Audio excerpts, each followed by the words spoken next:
What if the outcomes in each of the crucial battleground states in the 2024 presidential election were to shift by a comparable margin to the polling error of the last 3 presidential elections?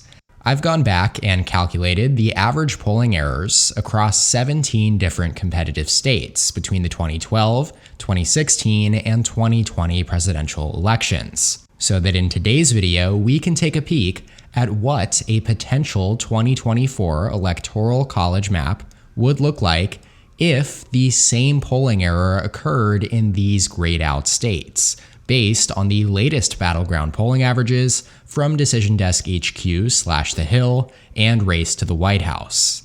Now, historically, polling in some states has tended to be significantly less accurate than in others, which may be smart to keep in mind when assessing polling averages between Biden and Trump as we near Election Day.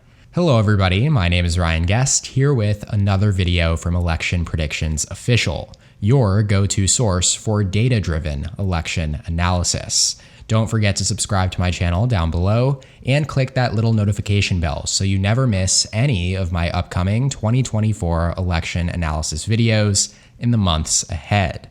On your screen right now is a 2024 electoral college map with all but the 17 states that we will be taking a closer look at in this video, filled in based on the results of the 2020 presidential election. Remember, of course, that 270 is the magic number needed to win the presidency, and Democrats will start out at 182 electoral votes to Republicans 125. Now, as I stated at the start of this video, I have gathered the average polling error in each of these gray states between the 2012 and 2020 presidential elections, using a combination of Real Clear Politics's and 538's final polling averages headed into those elections. And we'll be adding those numbers to each state's latest polling averages to produce a projected result. So for example, if the polling average in a state is Trump plus 5, or in other words, if Trump is currently leading Biden in a state by 5%, and the average polling error in that state across the last 3 presidential contests was D plus 2, meaning that it had underestimated Republicans by 2 points, then the projected outcome in that state would shift 2 points towards Republicans, becoming R plus 7. In another example, if, say, Biden is winning a state by 2 points based on the latest polling average, but the average polling error is D plus 4, overestimating Democrats by 4 points, then the projected outcome in that state would become R plus 2, as it would mean that Republicans have outperformed polling data in that state by an average of 4 points, and so D plus 2 would shift to become R plus 2. So essentially, if Biden is performing well in a state, but Republican presidential candidates have overperformed previous polling averages historically in those states, then we would shift the 2024 average, however many points the average error was, in favor of the GOP. Now, hopefully I did a good enough job explaining it right there, but if not, I'm sure you'll catch on as the video progresses. With that said, let's go ahead and jump right into it, starting in Arizona. We're going to switch it up today and go through states alphabetically, rather than the usual west to east geographic order, because why not? Trump leads Biden in Arizona by an average of 6.8% based on 21 polls in Decision Desk HQ/The Hill's polling average.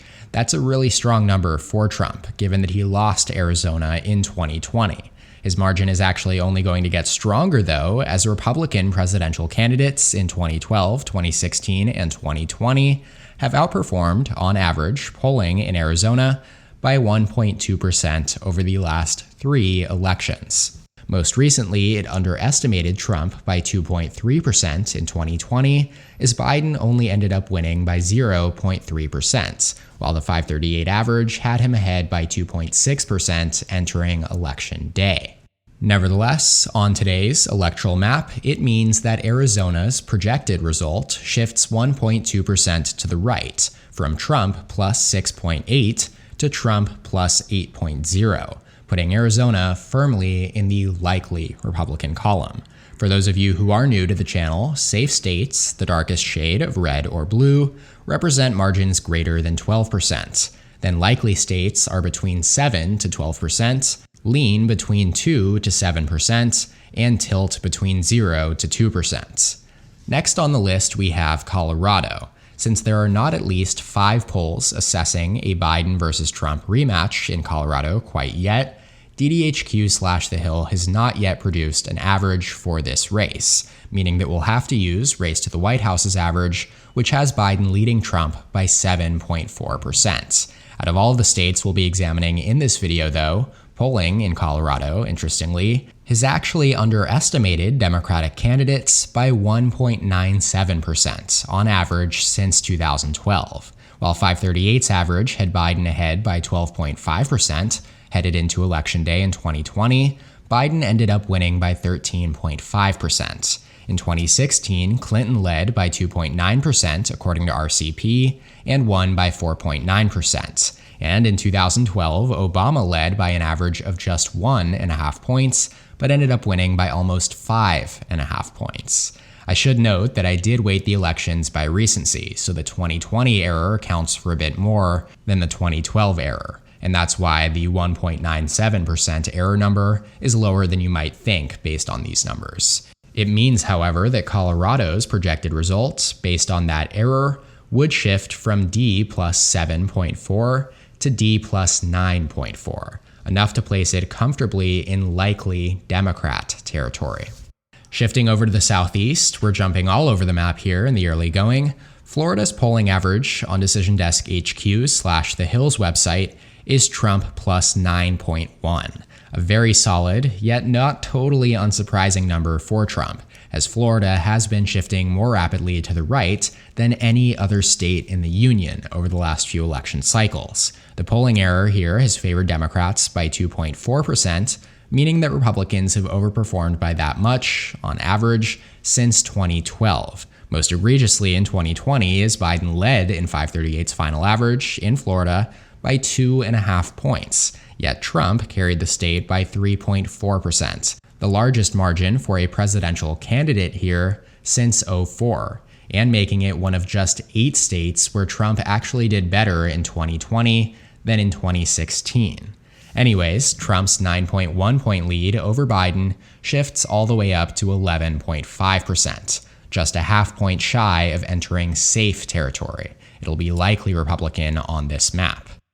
Just to the north, in Georgia, continuing the trend of disappointing polling numbers for Biden, Trump's lead in the Peach State has shot up to 7.6%, based on 16 polls, the most recent of which being surveyed between January 3rd and 11th, that had Trump ahead by 8 points. Polling in Georgia has actually been pretty decent over the years, overestimating Mitt Romney in 2012 by 2.2%, and then underestimating Trump by 0.5% and 1% in 2016 and 2020, respectively, meaning that the average error comes out to just a 0.12% bias in favor of Democrats. So the average hardly moves from 7.6% to 7.7%. Either way, Georgia goes likely Republican. Now, our first dip into the Midwest is in Iowa, a likely Trump state by margin in 2016 and 2020. The former Republican president leads Biden by 10.9% based on 7 polls in DDHQ's average. Polling has been pretty bad, though, in Iowa over the years, underestimating Republicans by an average of 4.5%. It had Trump leading by 3 points in 2016 and 1.3% in 2020, only for him to smash those expectations, winning by 9.4% and 8.2%. This means that Iowa's projected result goes from R plus 10.9 to R plus 15.4, putting it firmly in safe Trump territory. Over in Maine, there are not enough polls yet for DDHQ and The Hill to have created an average for this race quite yet, so we will be relying on Race to the White House's average of just 2 polls surveying this race so far, which has Biden ahead of Trump by 3.1% in a state that he won by 9 points in 2020. Polling here has overestimated Democratic presidential candidates by an average of 1.65% since 2012, meaning that the state of Maine will shift down from lean Democrat into tilt Democrat territory at Biden plus 1.95.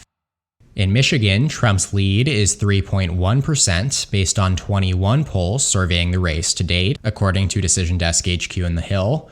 Biden led by 4% in the most recent survey taken between January 4th and 10th, though Trump had led in the previous 6 polls. Polling in Michigan, again, has underestimated Republicans by 2.3% in an average of the last 3 presidential races here, which shifts the race from Trump plus 3.1 to Trump plus 5.4 in the lean Republican column. Not a good start here for the Biden camp, to say the least. Sticking in the Midwest, though, there is not yet a DDHQ average in Minnesota, so we'll use race to the White House, which has Trump ahead of Biden by 3.5 points and an average of 3 polls in this race. Once again, polling averages in Minnesota since 2012 have underestimated Republicans, this time by 1.9%, a very similar error to Michigan. Biden would still win in Minnesota, extending its Democratic streak to 13 straight presidential elections, but it would move from lean Biden at 3.5% to tilt Biden at 1.6%. In Nevada, Trump currently holds a 3.2% lead based on 15 polls included in the latest averages from Decision Desk HQ. The polling history, though, in this state indicates a slight underestimation of Democrats, making it one of just 4 states where this is the case, with an average error of R plus 0.64 since 2012. If we adjust for this historical bias, the race in Nevada would shift from Trump plus 3.2 to Trump plus 2.6. Either way, it would be placed in lean Republican territory.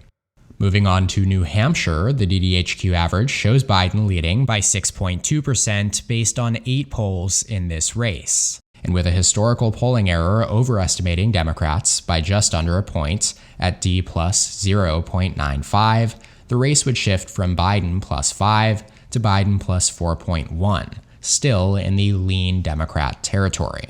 Over in New Mexico, the average from race to the White House has Biden leading by 7.8%, still an underperformance given his 11-point margin of victory here in 2020, but New Mexico is the third of just 4 states where Republicans have actually historically been overestimated. The average polling error here since 2012 is R plus 0.7, and therefore the race would shift from Biden plus 7.8 to Biden plus 8.5, both in the likely Democratic column regardless.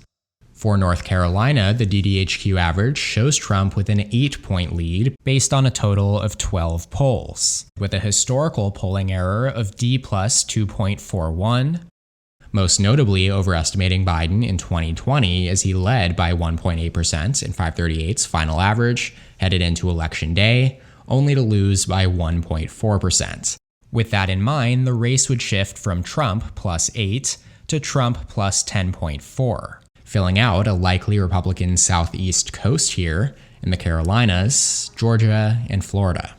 In Ohio, as would be expected, Trump is ahead by 10.4% according to DDHQ's latest average of 6 polls. The historical polling error here is very similar to Iowa's at D plus 4.7. Trump outperformed his polling leads in both 2016 and 2020 by 4.6% and 7.2% respectively.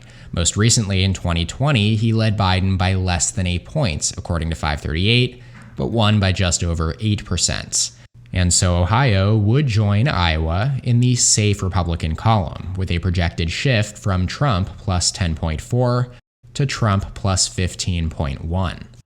And in Pennsylvania, the latest average has Biden ahead by a slim margin of 0.2%, according to Race to the White House. Surprisingly, DDHQ has not tracked enough polls recently enough here for there to be an average, though I'm sure that won't last long as Pennsylvania will be a quintessential battleground in this election. Regardless, the polling error here is almost identical to Pennsylvania's neighbor across the Erie, Michigan, having favored Democrats by an average of 2.1% over the actual results. And so the projected result here would swing from tilt Democrat at D plus 0.2 to join Michigan as lean Republican at Trump plus 2.3. Texas, meanwhile, with Trump leading by 6.4%, according to Race to the White House's average, per the 10 polls surveyed in that race, has a historical polling error overestimating Democrats by 0.8%. The race would shift from Trump plus 6.4 in the lean Republican column to Trump plus 7.2 in the likely Republican category. Penultimately, the DDHQ average in Virginia shows Biden ahead by 4.9%, based on 10 polls assessing this race. Virginia is the final state in which Democrats have actually outperformed previous polling averages, though only very marginally, as the average error is R plus 0.15. That means the race would remain in the lean Democrat territory at Biden plus 5.1, from Biden plus 4.9. Finally, in Wisconsin, Trump's lead is only at 0.7%. Very close to the Republicans' margin in Wisconsin from 2016, and almost exactly the inverse margin of Biden's 0.6-point victory in 2020. Interestingly, the last two polls here had Trump plus 4 and then Biden plus 5. So it's definitely a mixed bag in terms of polling in Wisconsin right now. But what is not ambiguous is the fact that polling in Wisconsin has overestimated Democratic presidential candidates more so than any other state, with an average polling error of D plus 5.3. Hillary led by 6.5% in the final 2016 average, yet lost by 0.8%. And then Biden led by 8.4% in 2020, and only narrowly won by 0.7%. This means that Trump's current 0.7-point margin of lead over Biden per DDHQ would shift to a projected result of Trump plus 6.0, joining its electoral twins, Michigan and Pennsylvania, in the lean Republican column.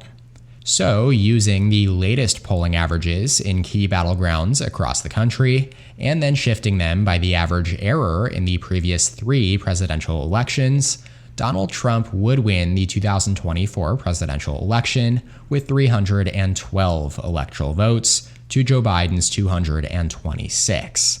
Now, of course, we are still a very long way from November 5th, and the averages here are certain to shift in all kinds of different ways before then. But this is yet another data point suggesting that the Biden re-elect is in a very, very vulnerable position right now. That does it though for today's video. Let me know in the comments what you think of this map, as well as any other videos you'd like to see in the future. Shout out to my channel members on screen here. Thank you so much for your support. If you would like to become a member, go ahead and click that join button down below this video to receive exclusive perks. Make sure to subscribe to my channel down below and leave a like on the video if you enjoyed it. Check out electionpredictionsofficial.com for my 2024 presidential election forecast. You can check out more content from my channel here, and as always, thank you so much for watching. EP out.